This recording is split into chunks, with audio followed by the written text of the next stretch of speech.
You're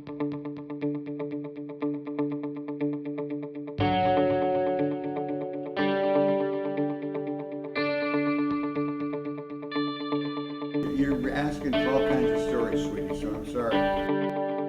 No, it doesn't make any sense. Okay. Hi, out there in TV land. How did your love with art first begin? Did you know her? Oh, excuse me.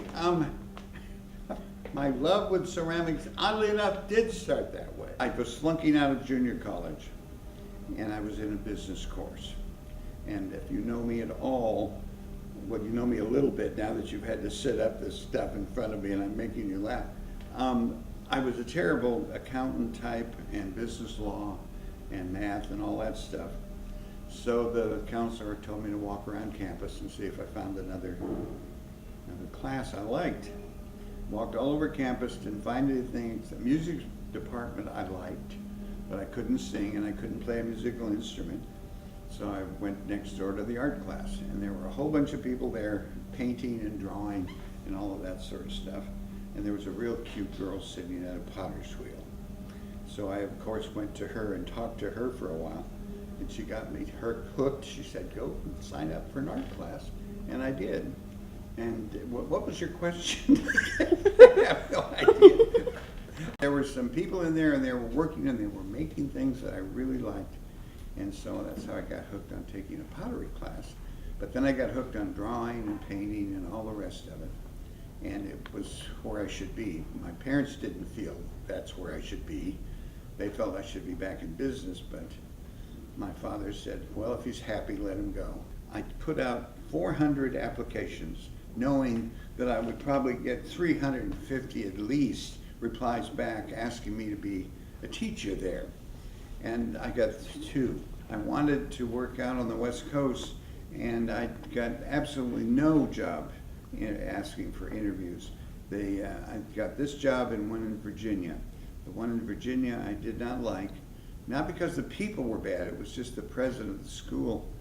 The only way to describe him, he looked like Colonel Sanders. He wore a white suit and had a goatee, and he was tiny, and he had white hair. And I just didn't get along with him. I came down here on my second interview, and I liked the locale. It was very much like it was in California. There was an ocean there and beaches and all that sort of stuff. Only in California the water was like 72, and here it was 95, and it felt like you were in a bath. And that has nothing to do with the interview, but it just reminded me of it. But what was your question? Just this guy with Colonel Sanders, he had a big fight with the theater arts people, and he made them shave their beards off, and it was a 2-year fight. And so I walk in with a beard, and he looks at me and he goes, welcome to Virginia. So it sounded like Colonel Sanders. Well, if I like your school, I'll shave my beard. And I didn't like his school, so I didn't shave my beard, and I came down here. If you are serious about the thing you're teaching, you're going to enjoy teaching it.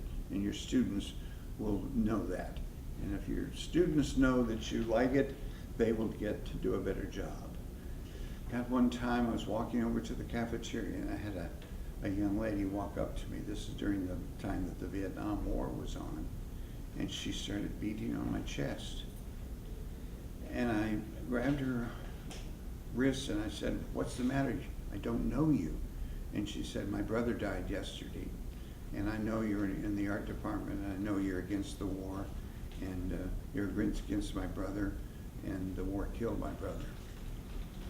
And I said, hon, the last thing in the world I would want to do would be to injure a military person or to kill a military person. I believed in the people that were in the war, but I did not believe in the war itself. She rested her head against my chest and cried. That was a sad moment, but I had those just as well as happy moments. And I could give you some racy stories. I could give you funny stories all the way through. I've had almost babies born in my class. Almost babies. Those are really funny. Those almost babies. They're just I've had babies almost born in my class, and that was a trip.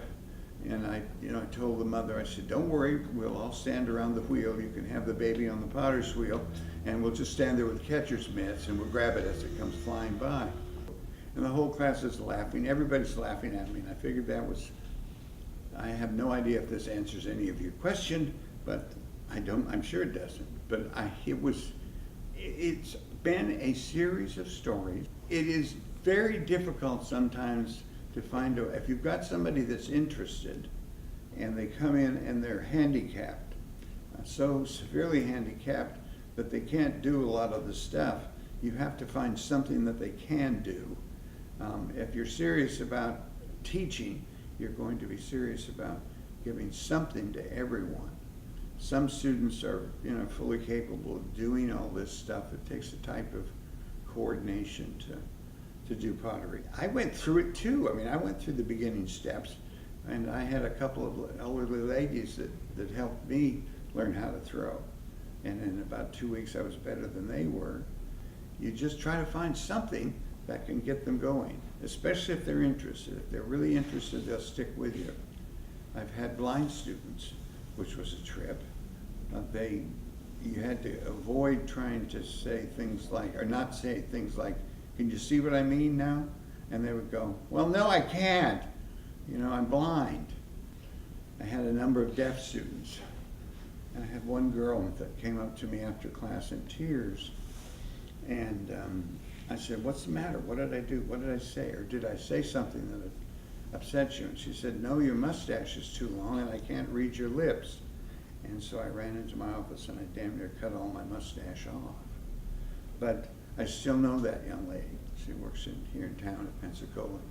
That was like 40 years ago. I'm old, and I've been here a long time.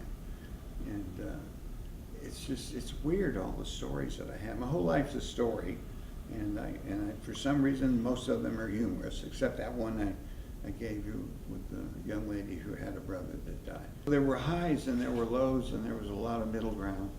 There was a lot of frustration, a lot of whatever, but I stuck with it for 52 years. I either am dumb as a tree or I like it. I think I'm dumb as a tree.